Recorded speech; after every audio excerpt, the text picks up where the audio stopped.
Francisco, Francisco, repara mi iglesia. ¿No ves que se derrumba?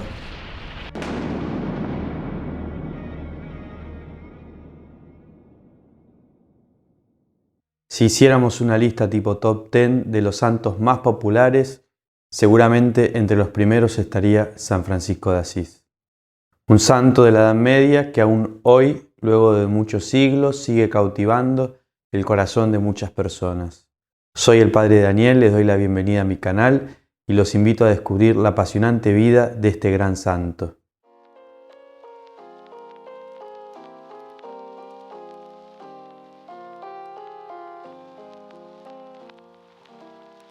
San Francisco nació en la ciudad de Asís, Italia, en el año 1182. Sus padres fueron Pedro Bernardone y Doña Pica. Su padre fue un rico comerciante y su madre una mujer muy devota y llena de fe. Dicen las crónicas que el santo recibió el nombre de Juan, pero como su padre amaba Francia, terminaron llamándolo Francisco. Durante su adolescencia y juventud gozó de un espíritu jovial, alegre, que continuará durante toda su vida.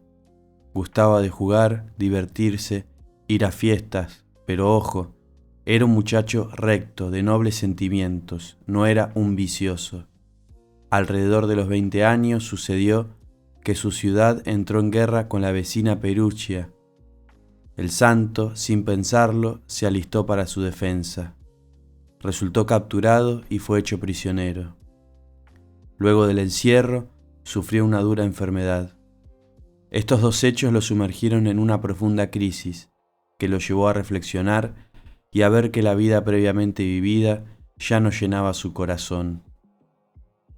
Decidió alistarse en el ejército de Nápoles e ir en busca de hazañas y proezas. Cuando estaba por partir, se cruzó con un noble caballero que era pobre y andrajoso. Esto conmovió al santo, lo que lo llevó a despojarse de sus propios vestidos y con ellos vistió al pobre hombre. Fue muy grande el gozo que sintió. Fue una anticipación, sin dudas, de lo que será el resto de su vida. Esa misma noche, en un sueño, oyó la voz del Señor que le dijo: Francisco, ¿quién piensas podrá beneficiarte más? ¿El Señor o el siervo? ¿El rico o el pobre? A lo que contestó: sin duda, el Señor y el rico. Prosiguió la voz del Señor: ¿por qué entonces abandonas al Señor por el siervo y por un pobre dejas a un Dios rico? Contestó Francisco: ¿qué quiere, Señor, que haga? Y el Señor le dijo: vuélvete a tu tierra, porque la visión que has tenido es figura de una realidad espiritual que se ha de cumplir en ti, no por humana, sino por divina disposición. Cierto día fue a Roma a la iglesia de San Pedro. En el pórtico se amontonaban los pobres.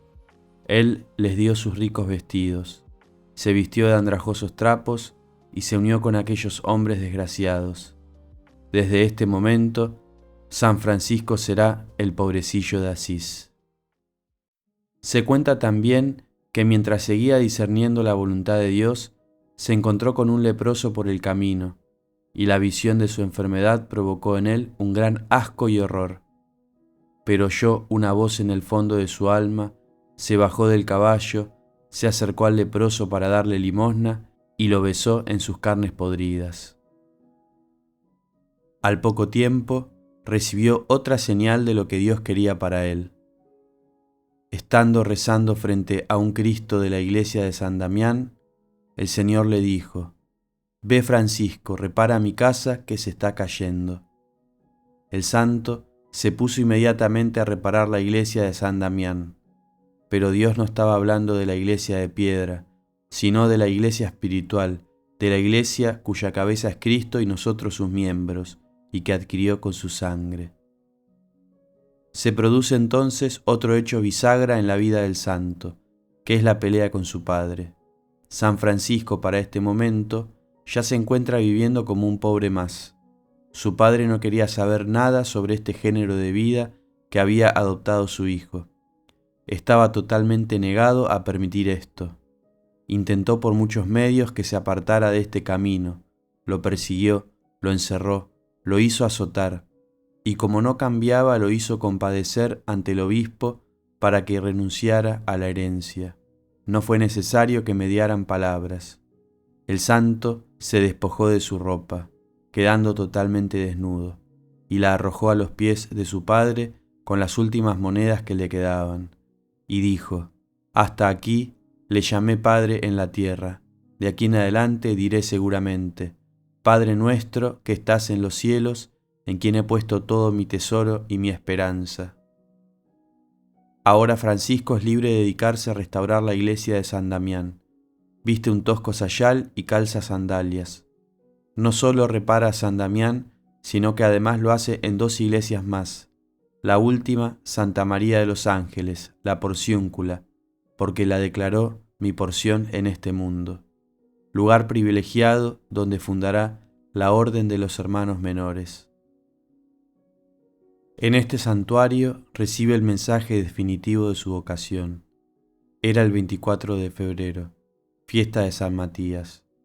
Francisco fue a misa y oyó aquellas palabras de Jesucristo en el Evangelio, en las que manda a sus apóstoles por todo el mundo a predicar su Evangelio desprovistos de todo, confiando solo en Dios. No debían llevar ni oro, ni plata, ni alforja, ni calzado, ni 2 túnicas. Después de oír esto, exclamó: «Esto es lo que yo buscaba y lo que quiero cumplir». La misión de Francisco fue entonces reproducir en todo la vida de Jesús, vivir su pobreza, imitar sus pasos y enseñanzas, seguir la norma del Santo Evangelio, o dicho de otro modo, vivir el Evangelio sin glosa, sin comentarios, es decir, literalmente. Fundó la Orden de los Frailes Menores, eran mendicantes, y esto significa no vivían de sus propias rentas, sino de la limosna de los demás. Mucha importancia en la aceptación de este nuevo modo de vida fue el sueño que tuvo el Papa de aquel entonces, Inocencio III. Soñó que la Basílica de Letrán se caía a pedazos y que un pequeño hombre, pobremente vestido, la sostenía y de un empujón la levantaba, y ésta quedaba más recta y fuerte que nunca. Este hombre era San Francisco. La orden, luego de idas y vueltas a causa de la regla, fue finalmente aprobada. Ella se diseminó por todo el mundo. Es una de las que más presencia tiene y de las que más santos ha dado la Iglesia. Seguirá luego el santo con su vida intensamente apostólica. Vivía evangélicamente, no poseía nada, se dice que fue ordenado diácono porque rehusó a la dignidad sacerdotal por humildad. Su orden de franciscanos menores se desparramó por todo el mundo en poco tiempo. Fue un gran predicador, pero sobre todo con el ejemplo. A él se le atribuyen estas palabras: predica el Evangelio en todo momento y si es necesario, usa las palabras. Amaba la naturaleza por ser obra de las manos de Dios. Compuso el famoso cántico a las criaturas. Predicó a unos pajaritos, tuvo una oveja de mascota, se enfrentó a un feroz lobo y lo volvió manso. Inauguró la gran tradición de los pesebres vivientes que hoy en día se sigue realizando. Se fue de misionero a Egipto e intentó convertir al sultán, pero no lo logró. 2 años antes de entregar su espíritu, en 1224, se retiró a rezar y meditar al monte Albernia. Estando en esa ocupación, se le apareció un serafín con 6 alas. Tenía una efigie del crucificado, momento en el cual recibió los estigmas de Cristo. Eran las vísperas de la exaltación de la cruz. Dicen que fue el hombre que más se pareció a Cristo en la tierra, pues no solo vivió pobre y humilde, sino que también en su cuerpo llevó los signos de la pasión del Señor. Se convirtió en un Cristo viviente. Francisco murió el 4 de octubre de 1226, en la Porciúncula. Antes de morir se desnudó y se postró en tierra. Todos los frailes lloraban. Él los exhortó al amor de Dios, de la santa pobreza y paciencia. Cruzados ya los brazos, dijo: «Quédense, hijos míos, en el temor del Señor, y permanezcan en Él siempre. Yo voy deprisa al Señor, a cuya gracia los encomiendo». Dicho esto, aguardó a la hermana muerte. San Francisco nos dejó un ejemplo muy grande de confianza en Dios. Él vivió íntegramente aquello que nos enseñó Jesús.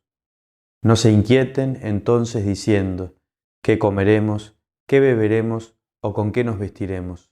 Son los paganos los que van detrás de estas cosas. El Padre que está en el cielo sabe bien que ustedes las necesitan. Busquen primero el reino de Dios y su justicia, y todo lo demás se les dará por añadidura.